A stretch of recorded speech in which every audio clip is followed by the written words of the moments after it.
Our next Colorado snake we're going to talk about. So we said that those snakes eat fish, slugs, frogs, just the grasshoppers and those sort of things. Now this snake has a special adaptation for what it eats. Now I want everybody to look at its nose. See how it's turned up? Look at that. This is a hognose snake, so its nose is pushed up like a hog. What do you think? Not this one.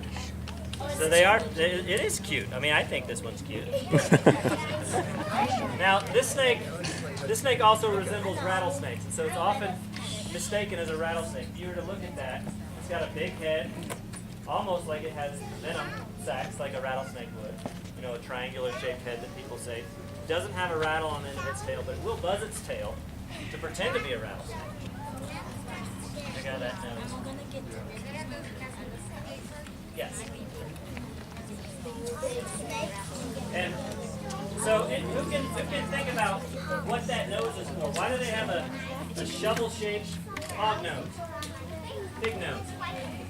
Maybe To dig for food. So what do you think they eat? They're digging. They don't really eat worms. Not bugs. What lives under? What will bury down in the ground? They eat toads is their main food item. So a toad, there's a lot of species of toads here in Colorado that only come out when it rains.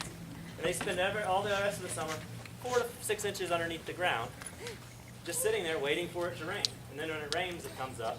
And most of the rains have to be 1 to 2 inches. So these snakes are especially adapted to dig down with their nose to get to the frog. They also eat turtle eggs. Turtle eggs.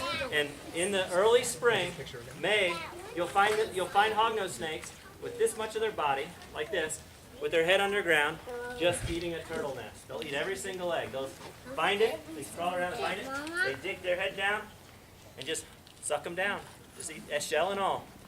They'll eat those turtle eggs. Most turtle eggs around here are painted turtles, and they're just about that big, about the size, a little bit bigger than a grape. That's the hognose snake. They have a neat adaptation. This one won't do it because he's been held too many times. But when you first run across a hognose snake, don't try and touch it because it may be a rattlesnake. Baby rattlesnakes look almost identical. But if you're certain it's a hognose snake, and this is, they'll play dead. They will roll over, stick their tongue out, open their mouth, and completely play dead. And now if you stay there for a little bit longer, they'll roll their head back over and see if you're still looking. And if you're still looking, they go right back to play dead some more. And they only do it once or twice, and then they get used to you and they won't do it anymore.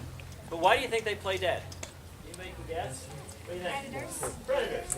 So if a coyote or a fox were to try and eat it, well, does that help against them? They're just going to eat you. They don't care. They're just going to eat it. But think about a hawk that comes down and grabs it. It plays dead. The hawk takes it to its nest, puts it down for the baby to eat, comes back to life and crawls away. So they just play dead. Now I want you to notice on this snake, is it very strong? Can it hold its body up? It lives solely on the ground. It doesn't ever climb anything. So it doesn't have the muscles to hold its body up. The next snake will show you knows how to climb trees and is a really powerful constrictor. Now these guys just eat. Every snake I've shown you so far just eats. Doesn't kill its food, it just eats.